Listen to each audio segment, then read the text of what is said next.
Hello everyone, my name is Lahari. I am from ECB section. My roll number is 20BQ1A0486. Today I am here to give a seminar. Today let's discuss about green chemistry.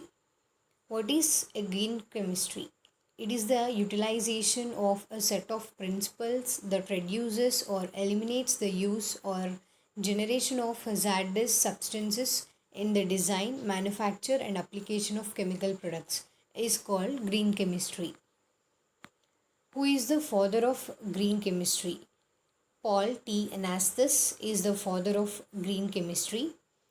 Green chemistry becomes significant as it paves the way for clean and sustainable growth.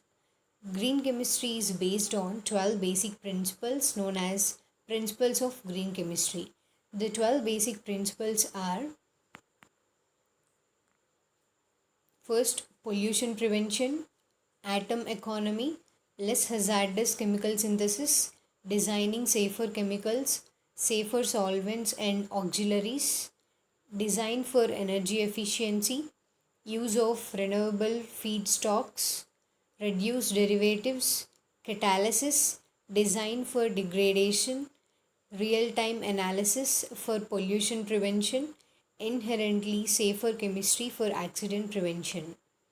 First, let's look into the first two principles of green chemistry in detail.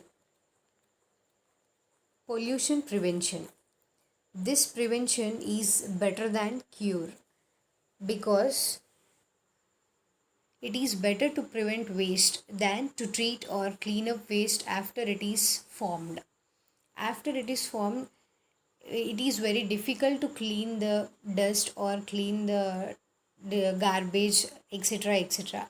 But if we take prevention before throwing the dust, it will be much better than cure. An ounce of prevention is worth a pound of cure. A chemist in a green chemistry lab is performing pollution prevention on a molecular level. Let's look into the second principle, which is atom economy. Synthetic methods should be designed to maximize the incorporation of all materials used in the process into the final product. Waste not, want not. A chemical reaction which represents atom economy is A plus B gives C. Here A and B are the materials which adds to give a final product C. The cooking analogy is ingredients in gives product out. Ingredients here is input and product is output. If any byproducts are formed in this product, let's look into it. Where do products come from? The products have some chain from where it comes. Group of atoms forms molecules.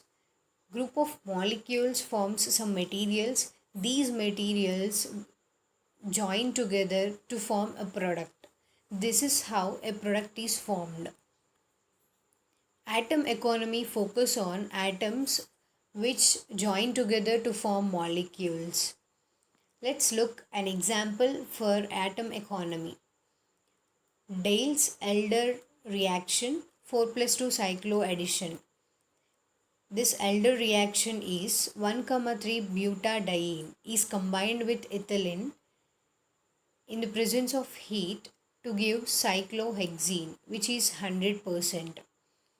The catalytic reduction for this is 1 propyne plus H2 in the presence of PDBaSO4, which is a catalytic reduction, gives 1 propene. It is also 100%. Now I hope that we got some clarity about these two principles of the green chemistry. Thank you.